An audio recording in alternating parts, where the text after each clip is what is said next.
Let's talk about my favorite budget-friendly wide-angle lens for your Sony system, the Sigma 16-28mm f2.8 DG/DN wide-angle lens, and why I think this is the best wide-angle lens you can buy for your Sony system. And this lens pretty much stays glued onto my Sony A7IV Mark IV to 99% of the time.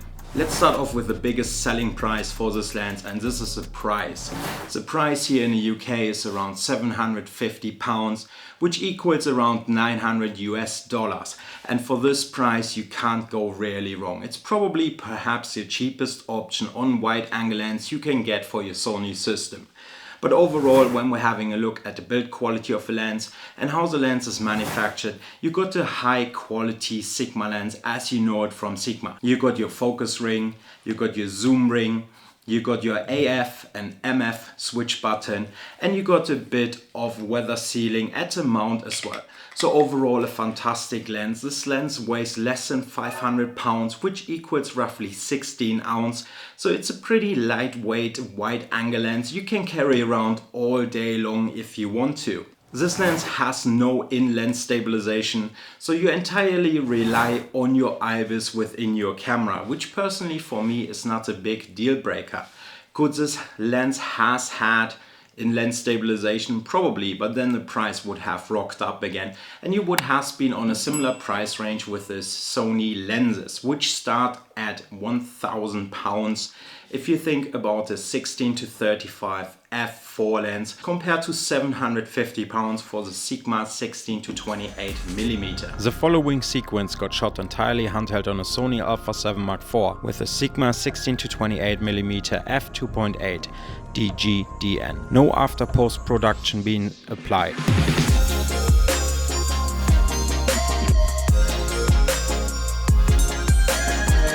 A great feature of the 16-28mm is the internal zoom.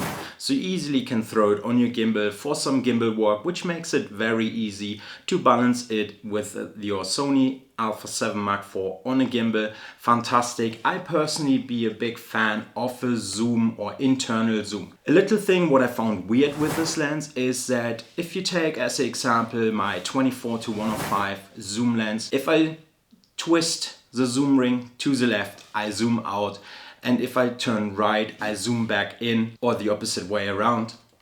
And with the Sigma, you need to turn to the right to zoom out to 16mm, and you turn left to zoom to 28mm. So it's basically the exact opposite, which isn't a big deal breaker, but it took a while to get used to it. So definitely a point you might want to consider when buying the Sigma 16-28mm, that the zoom focus mechanism is exactly the opposite way. I don't know if this has to do with Japan or Chinese manufacturing. The bigger thing to consider with this lens when you buy the 16-28mm from Sigma is that you lose 7mm at a long end compared to a 16-35mm.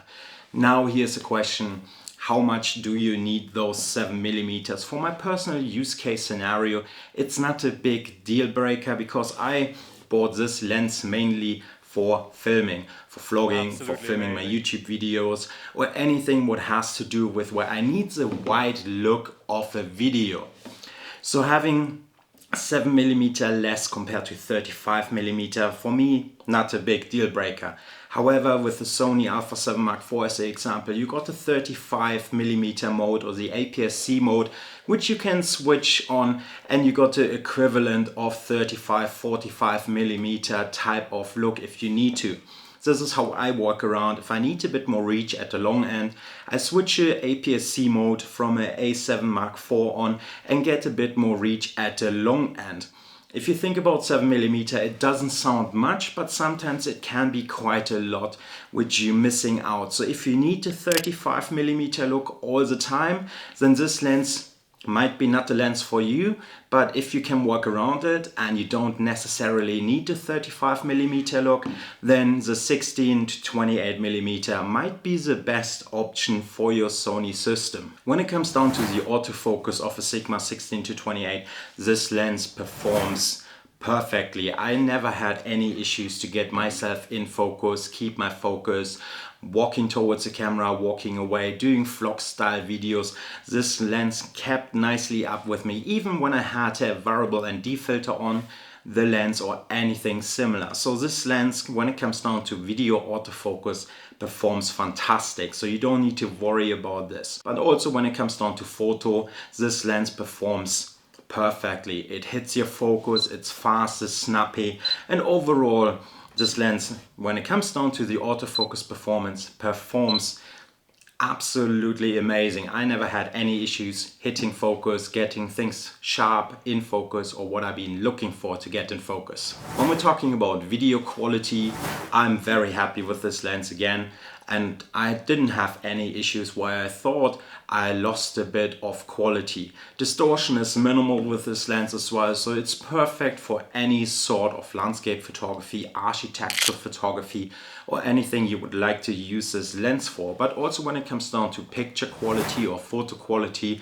this lens is nice and sharp throughout. I think this lens performs best at around f8 to f11, and I've done some night photography with this one as well, or long exposure night photography with this lens, and the images are tuck sharp with minimal distortion as well. So overall a very good performer when you think about distortion, photo, video quality, and definitely highly recommended this lens. So the overall conclusion about this lens, and I need to say I purchased this lens from my own money. I paid the full amount of £750. I found this lens a very good performer. Sigma always made fantastic lenses, and there's no exception with the 16 to 28mm f2.8.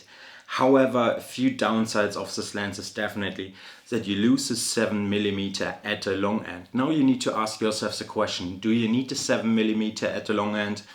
Are you planning on shooting portraits with a 16 to 35 or 16 to 28 and you need this 35mm look at the long end, then this lens probably isn't the right one for you.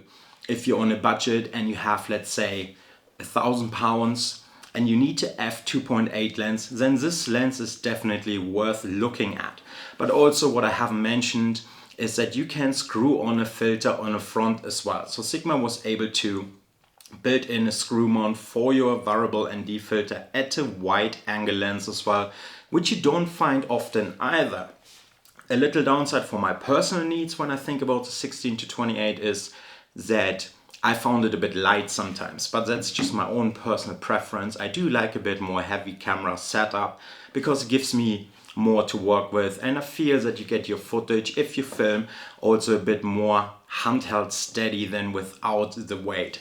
So the Sigma weighs less than 500 grams, and it's fantastic for all day carrying around if you go hiking and you need a wide angle lens, and this lens will deliver what you're looking for. Lightweight, got a bit of weather sealing going, got a fast aperture for astrophotography or night photography, long exposure photography, fantastic for all sort of scenarios where you need a lot of light and you need a wide aperture.